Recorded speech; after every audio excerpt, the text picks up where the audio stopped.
My name is David Daniel Ball, and these are the headlines for Monday, the 20th of April 2009. Shots fired during Chubb Security Money Depot robbery. Chaos before asylum boat explosion. Don't be a tweet, Telstra's new rule book. Qantas denies bankruptcy rumours. Lapthorne's body was weighed down, according to an autopsy. Wong defends government's border protection, and O'Farrell slams New South Wales power bill hike. And in comments from Tim Blair, they blew it up. An ABC report confirms West Australian Premier Colin Barnett's petrol dowsing allegation. Senior government sources have confirmed to the ABC that asylum seekers on board a boat that exploded last week had doused the deck with petrol as a threatened act of sabotage. It's an ABC report, however, so here's the inevitable spin. But the ABC has been told the asylum seekers doused the boat in petrol to try and force the Navy to let them land in Australia and not to turn them back to Indonesia. Why the but? It's as though the ABC feels there's a mitigating factor here in the killing of 5 people by throwing petrol around, and the spin continues. However, it is understood the explosion was an accident. No, it was a predictable consequence of dousing a boat with petrol. An accident would involve, say, a leaking petrol container. The incident off West Australia's coast apparently involved a deliberate act. Some senior government sources have described it as a threat gone tragically wrong. Again, no, it was an act, not a threat. An update, the Sydney Morning Herald's Philip Coorey. Earlier, the Prime Minister Kevin Rudd called on powerful friends to dispute Malcolm Turnbull's claim and back the government's assertion that the recent rise in asylum seekers was due to rising global instability, not policy changes.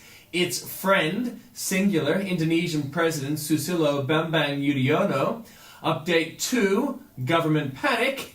Update 3, an Australian man believed to be of Middle Eastern origin is wanted for questioning over people smuggling. This would be a fellow Kevin Rudd wishes would rot in hell.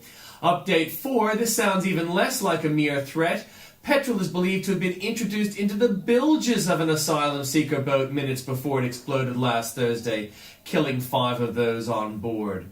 15 murders per day. In the first 3 months of the year, 1,395 Pakistanis were killed in 1,842 terrorist attacks. At that rate, Pakistan's terror death roll will overtake the toll from Hurricane Katrina by the end of April. By the end of 2009, we could be looking at double the toll from the World Trade Center attacks. It's probably something to do with Presbyterians. Sometimes it's just about the voice. Susan Boyle's celebrated British talent show appearance, more than 7 million YouTube views, results in a swarm of PC email for Nation columnist Patricia Williams. Basically, Miss Boyle can really sing, and she seems a nice person with it. Coq au vin. Sweary chef Gordon Ramsay, allegedly concerned about carbon, turns out to be something of a carbon criminal. Dishes such as pork belly, coq au vin, braised pig cheeks, and orange and bitter chocolate tart are prepared in bulk and then transported in plastic bags by unmarked vans to several of his London restaurants. The unmarked vans are a nice touch, but will lack of insignia be enough to elude the EPA? An update, at least Ramsay isn't hauling spam. This may help during the sentencing phase. Your taxes at work. I was just watching TV when I noticed an advert that has been rolled out by federal government emails reader Big Mac. It's all about getting people to switch to digital TV. The most interesting thing about this ad, which explains how to get digital channels, is that I was watching One HD at the time, a purely digital channel that is not simulcast in analog. They'll rename it when the warming is fixed. Degrees in global warminology are now available from the University of the Sunshine Coast. Obama booked. The book Hugo Chavez gave to Barack Obama, Open Veins of Latin America, 5 Centuries of the Pillage of a Continent by Eduardo Galeano, currently available from $11.87 at Amazon. The book both should read, since it perfectly describes Chavez and his kind, Guide to the Perfect Latin American Idiot, by Plinio Apuleo Mendoza, Carlos Alberto Montana, and Alvaro Vargas Loza. A bargain at $10.20. This woman is completely out of her mind. Janine Garofalo continues her study of conservative brains. Direct quote, the limbic brain, we've discussed this before, the limbic brain inside a right-winger or a Republican or a conservative or your average white power activist, the limbic brain is much larger in their headspace than in a reasonable person, and it's pushing against the frontal lobe. Update via Cuckoo in comments. A strident critic of George Bush, she says that such was her angst during his presidency, she severely damaged her teeth from incessant grinding. It's limbic jaw problem. In the same piece, Janine boldly declares, I won't pander to a fearful ethos. Update 2, good Lord, writes aristocracy of grunts. I have a fearful ethos sitting opposite me right now, and let me tell you the temptation to pander to it is immense. Be strong, friend, one day at a time. He sees all. This week I handed the column over to my personal spirit guide, Mystic Trev, who answers all reader questions, and it's worth seeing it at the link. Presumed guilty, the police state continues to grow under Bush-Hitler, that new guy's dictatorial rule. Law enforcement officials are vastly expanding their collection of DNA to include millions more people who've been arrested or detained but not yet convicted. The move, intended to help solve more crimes, is raising concerns about the privacy of petty offenders and people who are presumed innocent. Until now, the federal government genetically tracked only convicts, but starting this month, the Federal Bureau of Investigation will join 15 states that collect DNA samples from those awaiting trial and will collect DNA from detained immigrants, the vanguard of a growing class of genetic registrants. A former county prosecutor is quoted, if you haven't done anything wrong, you have nothing to fear. And it's okay, Tim. Obama can do this. He doesn't have a pronounced limbic brain.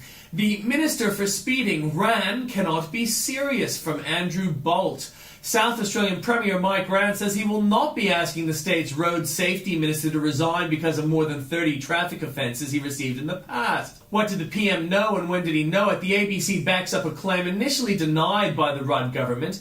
The ABC also understands the federal government received advice from the Australian Federal Police that Labor's policies on border protection and refugees would lead to more boat arrivals. The Rudd government spin is being exposed. What else won't they tell you? Rudd withholds the truth. The Rudd government maintains its bizarre blackout on the explosion that killed 5 people, refusing to trust the public with information its ministers privately admit is true. And an update, government sources tell the ABC the same story to the Australian, the story that the government won't tell the public directly. Senior government sources have confirmed to the ABC that the asylum seekers on board the boat that exploded last week had doused the deck with petrol as a threatened act of sabotage. Update 2, yet another confirmation, this time to the Daily Telegraph, intending to dispute the claims by ABC and David Marr that this was just an accident. Scenes of chaos erupted aboard the doomed asylum seeker boat after refugees mistakenly thought they were being towed back out to sea, it was revealed last night. Update 3, David Burchell is right. Here perhaps lies the thread that helps explain why Labour's senior spokespeople have looked so thoroughly discomfited during the past few days. No trigger for an early election. Glenn Milne says the Rudd government may not have its threatened trigger for a double dissolution after all. This may be mere wishful thinking. In fact, it is only a legal opinion and irrelevant in the event. Durban boycotted belatedly. The right decision, albeit made later than it should have been. The Australian government has decided not to attend a United Nations anti-racism conference in Geneva this week. Kevin Rudd hoped to make his stand to placate a furious Jewish constituency only after others had made it first, in the hope that he'd thus be forgiven more easily by the African and Middle Eastern countries that he'll need for his UN ambitions. Fast spending is not wise spending. The waste in Kevin Rudd's quick spending spree is scary. Billions of dollars are being wasted in the state government's haste to spend Commonwealth Building Fund, schools say. Primary school principals complained about being quoted $2 million for prefabricated buildings supplied through the New South Wales Department of Education. Quotes viewed by the Sun Herald show the building should be constructed locally for half the price. Pell's killer argument, there for you at the link. Dr. Jekyll and Mr. Rudd, very important there. Coins, mummies, and statues point to Cleopatra's tomb, and bacon blowtorch cuts through steel.